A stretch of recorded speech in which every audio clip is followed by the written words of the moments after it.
will not be successful in any elimination or eradication program without innovation. You can never stop innovating.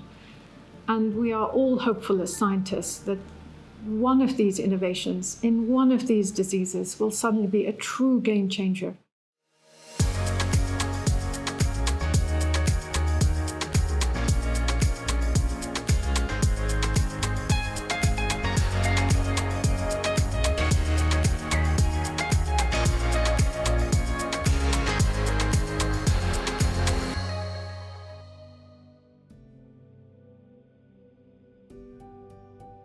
The impact of malaria on the world's population, many people say more people have died of malaria than in all the world wars put together.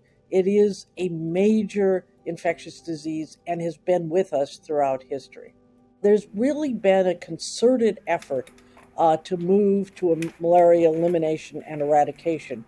Starting around the turn of this past century, overall malaria cases were reduced, deaths were reduced by nearly half. So instead of 1 million children dying each year, the number now is closer to 500,000. Still unacceptable, but there was significant progress. But over the past 4 or 5 years, that progress has stalled. The measures, bed nets, case management, other intervention activities are effective in saving lives, but they're not bending the curve toward eliminating the disease. And that's the challenge we face now. In the past 4 or 5 years, we've really seen this plateauing of progress. Just recently, things have changed. We have the first ever vaccine against a human parasitic disease, the RTS S vaccine, that's now available for use in disease endemic countries. We have other vaccines that will follow. So there are many tools that are coming online either right now or in the very near future, which have the potential for changing the course and getting us off this plateau and moving us in the direction of reduction of both the number of cases and the number of deaths over the next couple of years. It's not a magic bullet, it's not 100% effective, and it's not long-lasting, but it does give us a new way of attacking the parasite and potentially reaching populations that are not reached by other interventions. And so I'm hoping we're in a new phase and that this will really allow us to further reduce the burden of disease, both in terms of cases, but importantly, in terms of deaths of young children.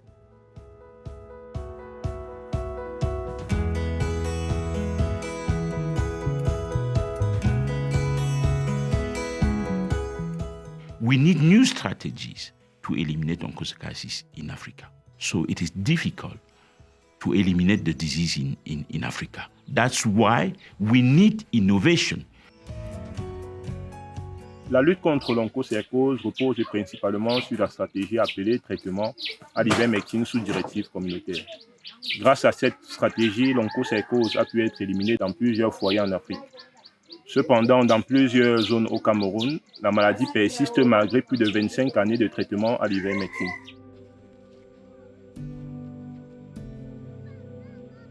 One of the key challenges for Cameroon is the Loa problem. In fact, Loa can be considered as a troublemaker in onco treatment. Loa is another parasitic disease, which in fact is not causing any harm to the population. So this parasite is also very, very sensitive to the drugs that we use to treat onchocerciasis with. So Loa, if somebody has this Loa parasite and treat them with the drugs, it can make them very sick. I mean, people go into a coma and they can die from this, and they have died. And so in Cameroon, where they had that, trying to understand what was happening with that and how it happened, why it happened, and what we need to do to solve that problem.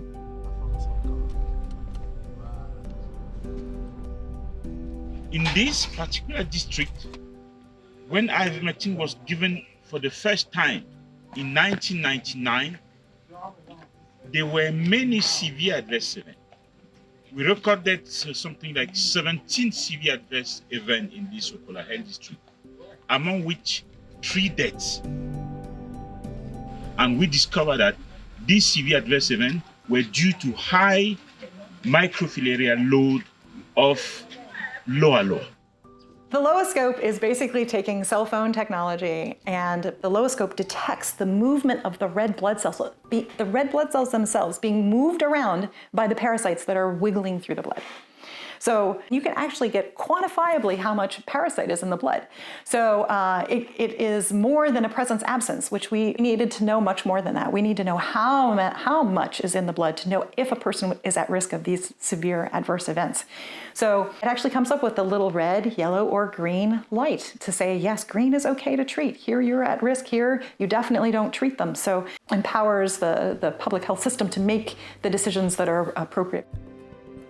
This LoaScope allowed to exclude subjects that are heavily infected with Loa and to treat the rest of the population without the risk of severe adverse events.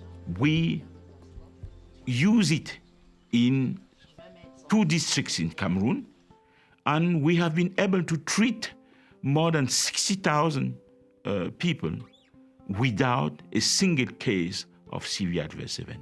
So this is a strategy that works. That's why we need innovation, new strategies to eliminate onchocerciasis in Africa.